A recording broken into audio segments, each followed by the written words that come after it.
मुख्य समाचारों के बाद अब खबरें विस्तार से। मुख्यमंत्री जापान और दक्षिण कोरिया की 7 दिवसीय यात्रा से लौटे और मीडिया से बातचीत की। प्रधानमंत्री मोदी की पहल पर अगले 10 वर्षों में लगभग 6 लाख करोड़ का निवेश भारत में होगा, जिसमें छत्तीसगढ़ को भी बड़ा लाभ मिलेगा। इस निवेश से हजारों युवाओं को रोजगार मिलने की संभावना है। आईटी, सेमीकंडक्टर, फार्मा और लॉजिस्टिक सेक्टर की कंपनियों से सकारात्मक चर्चा हुई और कई कंपनियों ने निवेश के लिए एमओयू साइन किए। मुख्यमंत्री ने कहा कि छत्तीसगढ़ नई औद्योगिक पहचान बना रहा है और जनता का भरोसा ही हमारी ताकत है। जापान और साउथ कोरिया के 8 दिवसीय सफल विदेश यात्रा के बाद आज छत्तीसगढ़ वापसी हुई है और एयरपोर्ट में आज हमारे माननीय यशस्वी अध्यक्ष जी श्री किरण देव जी, हमारे मंत्रिमंडल के सभी मंत्रीगण, सांसदगण, विधायकगण, हमारे संगठन के सभी वरिष्ठ जन, निगम मंडल के अध्यक्षगण और रायपुर जिला और रायपुर ग्रामीण जिला और प्रदेश भर के देवतुल्य कार्यकर्ता यहाँ पर अभूतपूर्व स्वागत किए हैं। इसके लिए मैं सबसे पहले उनका आभार व्यक्त करना चाहूँगा, उनका धन्यवाद करना चाहूँगा। और ये जो 22 अगस्त से 29 अगस्त तक जापान और दक्षिण कोरिया की 8 दिनों की यात्रा थी, ये बहुत ही यात्रा सफल रही। इसमें टोक्यो, ओसाका और सोल, जिसको सियोल भी कहते हैं, दक्षिण अफ्रीका के अंतर्गत है, तो इन शहरों में जाने का अवसर मिला है। और सौभाग्य है कि हमारे देश के यशस्वी प्रधानमंत्री श्री नरेंद्र मोदी जी वो भी जापान की यात्रा पर हैं और वो जब से हमारे देश के प्रधानमंत्री बने हैं तो विश्व में हर जगह भारतीयों का मान और सम्मान बढ़ा है। मैं पहले भी विदेश गया हूं, लेकिन इनके प्रधानमंत्री बनने के बाद जो विदेशों में भारतीयों का सम्मान है वो पहले कभी नहीं रहा। हम सब लोगों के लिए सौभाग्य का विषय है। और ये दौरा माननीय प्रधानमंत्री जी का, इसमें जापान के साथ में जो एमओयू हुआ है, आने वाले 10 साल में करीब 6 लाख करोड़ का निवेश आने वाला है, जिससे हमारे देश और छत्तीसगढ़ को भी लाभ होने वाला है। और छत्तीसगढ़ में औद्योगिक निवेश और विकास को भी एक नया ऊर्जा देगा। और हमारा ये जो जापान और साउथ कोरिया का जो यात्रा है, ये सीधे सीधे छत्तीसगढ़ को जोड़ने का इसमें काम हुआ है। इसमें ओसाका में वर्ल्ड एक्सपो 2025 का आयोजन हुआ है, जिसमें छत्तीसगढ़ का पेविलियन भी, जिसका शुभारंभ हमारे हाथों से हुआ, 22 तारीख से लेकर आज 30 तारीख है, आज तक चलने वाला है। और इसमें बहुत अच्छा पवेलियन की तारीफ वहां पर हो रही है, क्योंकि पवेलियन के माध्यम से हम लोगों के प्रदेश की जो नई उद्योग नीति है उसको दुनिया के सामने में रखने का प्रयास किए हैं। और सिरपुर, जहां पर भगवान बुद्ध की प्रतिमा है और बुद्धिज्म से जो रिश्ता है हमारे प्रदेश का, उसको भी वहां बताने का प्रयास पेविलियन के द्वारा हुआ है। और हमारे छत्तीसगढ़ का जो डोकरा आर्ट है, यहाँ का कोसा है, यहाँ का हस्तशिल्प है, उसको भी पेविलियन में प्रदर्शित करने का प्रयास हुआ है। और सबसे बड़ी बात है कि छत्तीसगढ़ पहला राज्य है जो इन सारी जानकारियों को जापानी भाषा में प्रस्तुत किया है, जिससे वहाँ के लोगों को छत्तीसगढ़ को समझने में बहुत आसानी हुआ है। और इसकी सराहना सबने की है। और करीब 30,000 लोग हमारे छत्तीसगढ़ के पेविलियन में रोज आते थे। ये हम लोगों के लिए, छत्तीसगढ़ के लिए बड़ा सौभाग्य का विषय है। और ये सीख मिली है कि कैसे हम लोग अपनी संस्कृति को भी उद्योग और पर्यटन से जोड़ के प्रदेश को आगे बढ़ा सकते हैं। और ये तीनों जगह इन्वेस्टर कनेक्ट का आयोजन हुआ था, जिसमें एशिया महाद्वीप के बहुत से बड़े बड़े उद्योगपतियों से मुलाकात करने का अवसर मिला और उनको भी छत्तीसगढ़ को जानने का अवसर मिला है और 6 MOU हुए हैं विभिन्न क्षेत्रों में, खाद्य प्रसंस्करण, स्किल डेवलपमेंट, पर्यावरण संरक्षण, इलेक्ट्रॉनिक्स और ईवी जैसे सेक्टर में ये 6 निवेश प्रस्ताव दिए हैं। इसमें सरताज फूड्स, SAS सानवा, बायोसीड्स, बियानी ग्रुप और मॉडर्न टेक ये कंपनियों के साथ MOU हुआ है। आने वाले समय में ये इन्वेस्ट करेंगे हमारे छत्तीसगढ़ में, जिससे विकास को भी, मतलब उद्योग को भी विकास मिलेगा और हमारे लाखों लोगों को रोजगार भी मिलेगा। इसी तरह से वहाँ की जो बड़ी बड़ी संस्थाएं हैं, NTT है, जेट्रो है, KITA है, मोराबू, हसीन, ATCA और यूनिकोरल जैसी जो बड़ी बड़ी संस्थाएं हैं, इनके साथ भी हम लोग की मुलाकात हुई, ये चर्चा हुई है। और IT, semiconductor, cloud, pharma, electronics, logistic और स्किल ट्रेनिंग, इन क्षेत्रों पर इन संस्थाओं से चर्चा हुई है। तो इस क्षेत्र में इनका भी सहयोग हमारे छत्तीसगढ़ को मिलने वाला है। कोरिया में ICC के साथ हमारा MOU हुआ है, वे हमारे नॉलेज पार्टनर बनेंगे और हमारे प्रदेश में उद्योग नीति के तहत उद्योगों में नई तकनीक और स्किल और मैन पावर तैयार करने में इनके द्वारा हमारे छत्तीसगढ़ को सहयोग मिलेगा। इस तरह से ये दोनों देश की विदेश यात्रा बहुत ही सफल रहा है। मुझे पूरा विश्वास है कि इस दोनों देश की यात्रा से छत्तीसगढ़ को लोग अच्छे से जानेंगे और एशिया महाद्वीप के बड़े उद्योगपतियों से भी मुलाकात हुई है। सबका बहुत इंटरेस्टेड है हमारी नई उद्योग नीति और हमारे छत्तीसगढ़ के विषय में जो जानकारी उनको दिए, उसे बहुत इंटरेस्टेड हैं और आने वाले समय में ये भारी निवेश आएगा, ऐसा मुझे पूरा विश्वास है। कोरबा में एक बार फिर पुलिस की कार्यशैली सवालों के घेरे में है। सिविल लाइन थाना प्रभारी प्रमोद डडसेना पर ट्रांसपोर्ट कंपनी के मैनेजर शत्रुजीत सिंह ने गंभीर आरोप लगाए हैं। पीड़ित का कहना है कि ट्रक बैटरी चोरी की शिकायत दर्ज कराने वह थाने गया था, लेकिन थानेदार ने 4 दिन तक टाल मटोल किया। 5वें दिन FIR दर्ज कर आरोपी को हिरासत में लिया, लेकिन कुछ घंटों बाद छोड़ दिया। जब शत्रुजीत इस पर स्पष्टीकरण मांगने थाने पहुंचा तो TI ने कैमरे के पीछे ले जाकर थप्पड़ जड़ दिया और गाली गलौज की। पीड़ित ने इसकी शिकायत SP सिद्धार्थ तिवारी से की है। बताया जा रहा है कि प्रमोद डडसेना पहले भी कई शिकायतें हो चुकी हैं। अब देखना होगा कि इस मामले में पुलिस प्रशासन क्या कदम उठाता है। जी, ये बताएं कि क्या मामला था, क्यों आप थाने तक पहुंचे, क्या हुआ था? सर, मेरी 22/8 को मेरी गाड़ी से 8 नग बैटरी चोरी हुआ था। मैं रामपुर थाना में 4 बार गया हूँ। मेरा FIR दर्ज नहीं हो रहा था। शाम को 9 बजे FIR दर्ज हुआ है। इसके बाद में मेरा SI राजपूत सिंह जो है और सोनी जी आए थे इंक्वायरी करने के लिए। इंक्वायरी किए 24 तारीख को। इंक्वायरी करके वो आदमी को पकड़ के ले गए। पकड़ के ले जाने के बाद मेरे से बात हुआ कि तुम्हारा बैटरी मिल जाएगा 25 तारीख को तुम्हारा बैटरी दिला देंगे हम लोग। तो हम बोले ठीक है सर। हम 25 तारीख को 1 बजे दिन में उनके पास गया हूँ, SI सर के पास, जो राजपूत सर हैं उनके पास गया। मेरे को बोले बैठो, बैठा के मेरे को बोले क्या के लिए आए हो तुम? तो मैं बोला सर कल आप बोले थे जो बैटरी के लिए, वो बैटरी मेरा क्या हुआ, मिल जाएगा क्या? तो बोले माधर चौथ बिहारी, तुम मतलब यहाँ पर दादागिरी करने आए हो, चलो TI के पास। TI के पास ले गए। TI साहब मेरे को 2 थप्पड़ ले जाके कैमरा के पीछे मारे हैं और मार के 4 घंटे मेरे को थाना बैठा दिए। बोले माधव चौथ तुम लोग चोर चमार बिहार से आए हो यहाँ पर, इसी बिहार से जितने हैं सब तुम लोग एक क्रिमिनल हो, ये हो करके मेरे को बैठा दिए हैं। मैं इस बात से बहुत नाराज हूँ सर।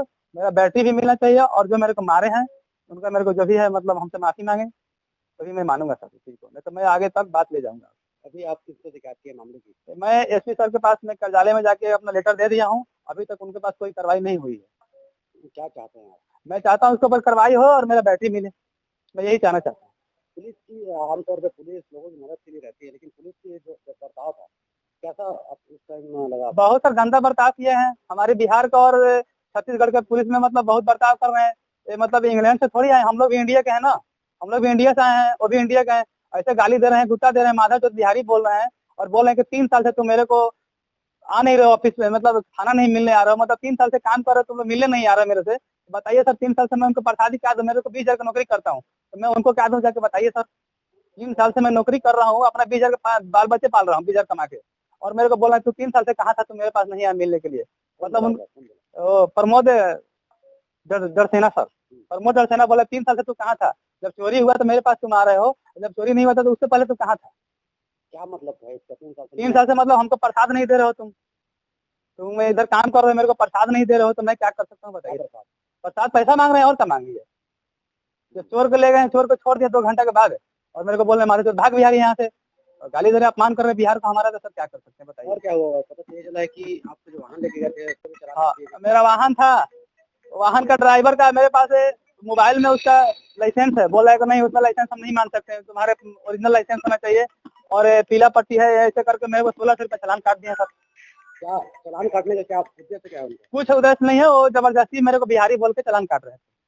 मैं बोला उर्गा थाना का गाड़ी है किसी एम्प्लॉय का, तो उसको भी माधा चौथ वो कौन होता है, हम चालान काट दिए तो चालान काट दिए, तुम्हारा 1600 रुपये पटा के जाओ। जबरदस्ती में सर मेरे को तबाह करके मतलब मेरे को परेशान करके 1600 रुपये भी लिए और गाली गुटा दे के मेरे को छोड़े वहाँ। क्या लगता है चोर को पकड़ने का आप ही को चोर बना दिए? जी, चोर पकड़ने के बाद मेरे को नहीं बोला तुम साला चोरी किए हो खुद, जो हम लोग बिहार के यहाँ से बिहार लेके जाएंगे बैटरी को, बताइए सर। आप ही लोग थोड़ा सुन के देखिए, कोई मतलब हम लोग चला के ले जाएंगे घर में, हम लोग तो काम करने वाले हैं, हम लोग अपने सुरक्षा के लिए बैठे हैं, हम लोग काम भी करना है। अब कंपनी तो हमसे पैसा मांग रहे हैं 20,000 रुपये से 8 महीने 4 महीने कमाएंगे तब ना 80,000 की बैटरी खरीद के देंगे। इस हरकत से मेरे को पुलिस से मैं बहुत नाराज हूँ भाई, बहुत नाराज हूँ। सिविल लाइन थाने का यहाँ पर एक पीड़ित है, उसकी शिकायत है सर, एसपी साहब से शिकायत किया कि शायद वहाँ जो टीआई हैं दंडसेना साहब, उनके द्वारा उनसे मारपीट की गई थी और उनका जबकि वो चोरी के मामले की शिकायत के लिए आया था।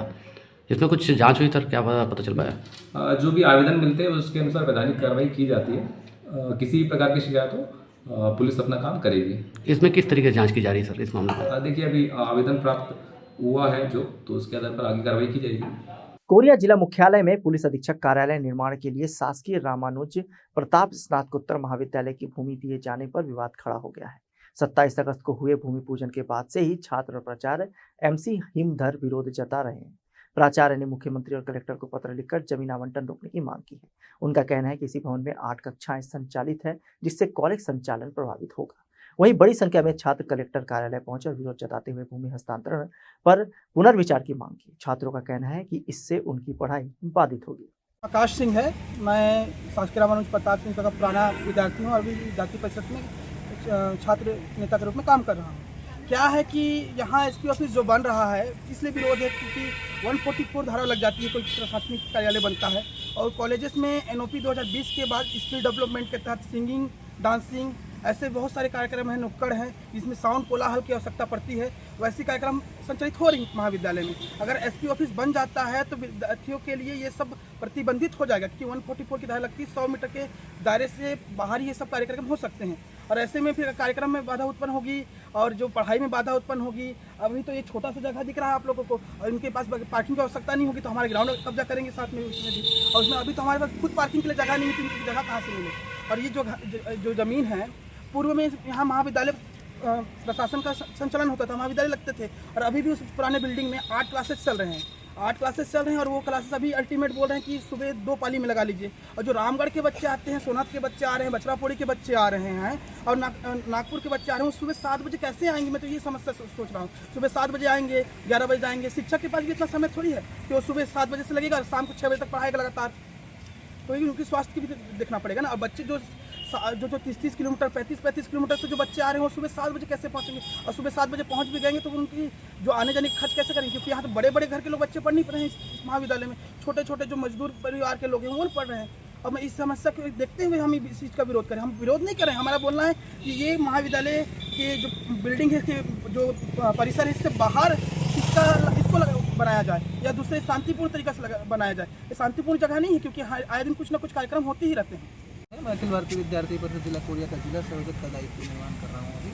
अभी हमने महाविद्यालय के छात्र छात्राओं के साथ मिल करके कलेक्टर मैडम के नाम पे जो SDM सर हैं अनुभाग दंडाधिकारी से उनको ज्ञापन सौंपे और हमने मांग किया कि जो कॉलेज परिसर महाविद्यालय परिसर में जो SP कार्यालय का निर्माण किया जा रहा है, पुलिस अधीक्षक कार्यालय का, वो यहाँ निर्माण ना होकर कहीं अन्य जगह, कहीं शांतिपूर्ण जगह में निर्माण हो तो अच्छा रहेगा।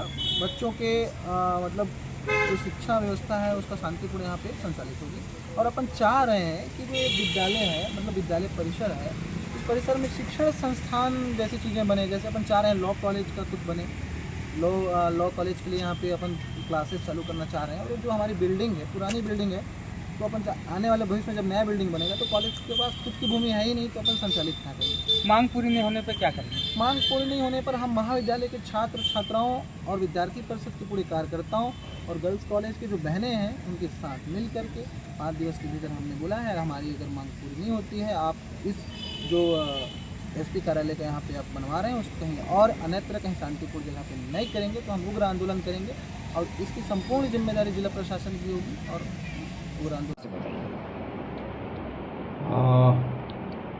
पूर्व में महाविद्यालय जब प्रारंभ हुआ था, जिसमें मॉडल स्कूल संचालित हो रहा था, वो बीटीआई हॉस्टल था।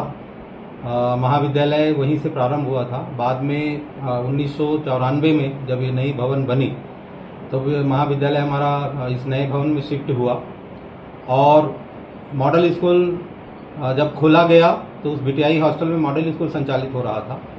और मॉडल स्कूल फिर जब जमनीपारा में शिफ्ट हो गया तो उसके बाद पुनः चूंकि हमारे यहाँ पीजी की 10 विषयों में क्लासेस शुरू हो गई, राष्ट्रीय शिक्षा नीति लागू हो गया तो विषयों और पेपर की संख्या बढ़ गई, तो फिर से हमने बीटीआई हॉस्टल को अपने कब्जे में लेकर के वहाँ पर हमारे 8 कक्षाएं जो है संचालित हो रही हैं।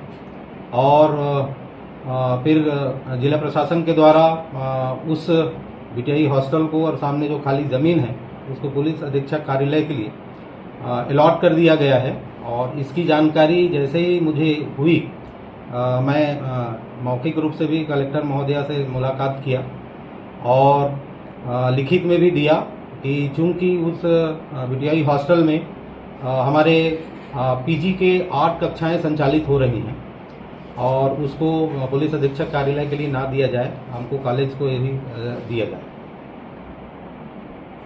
बिलासपुर पुलिस ने तेज आवाज वाले मॉडिफाई साइलेंसर लगाने वाले बुलेट चालकों पर शिकंजा कसना शुरू कर दिया है।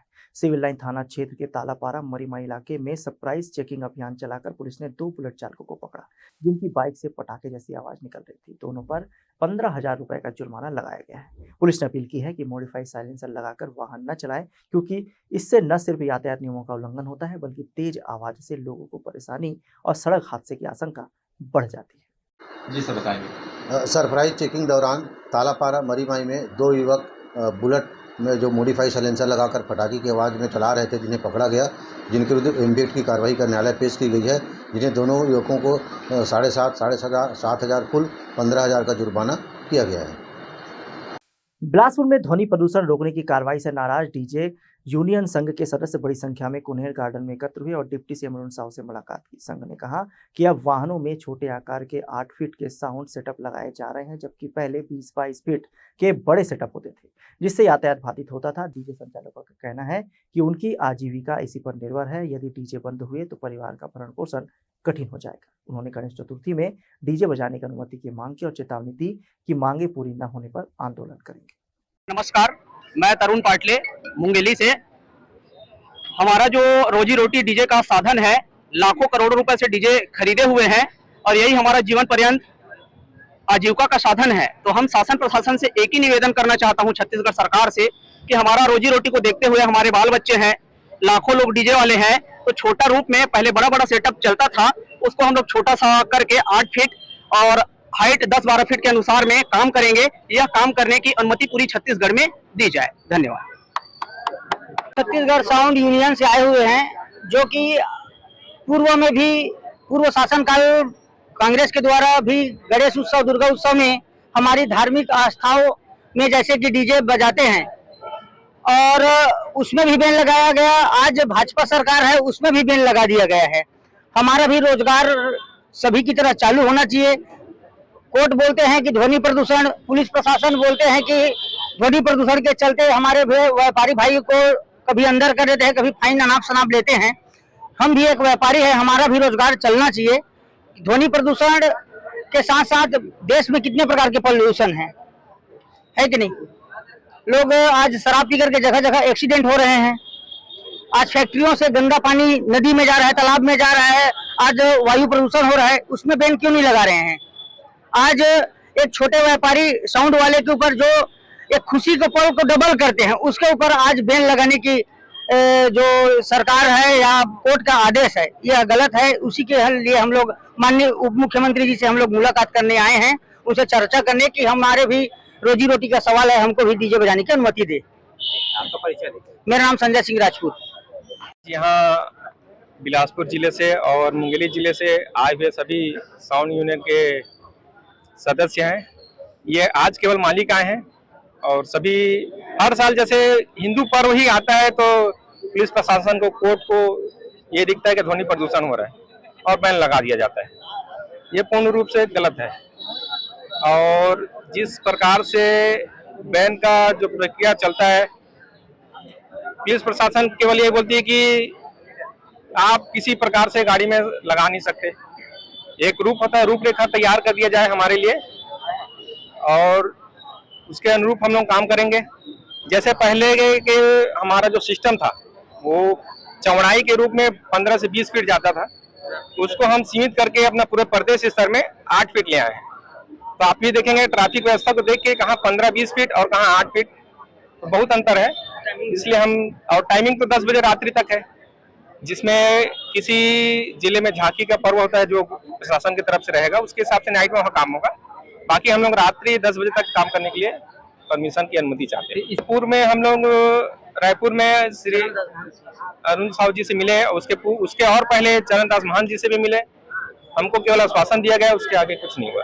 अभी क्या चाह रहे हैं आप? अभी हम चाहते हैं कि सभी जिलों में छोटे रूप में जो हमारा गाइडलाइन हम लोग तैयार किए हैं, उस रूप में विसर्जन के लिए 2 से 3 दिन की छूट दी जाए। कितना की संख्या में आप? अभी ये संख्या मेरे ख्याल से 500 करीब है। केवल 2 जिले हैं लगभग, बिलासपुर और मुंगेली।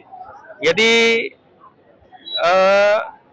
इसको माना जाए, यदि हमारी मांग नहीं पूरी होगी तो पूरे छत्तीसगढ़ लेवल में करेंगे।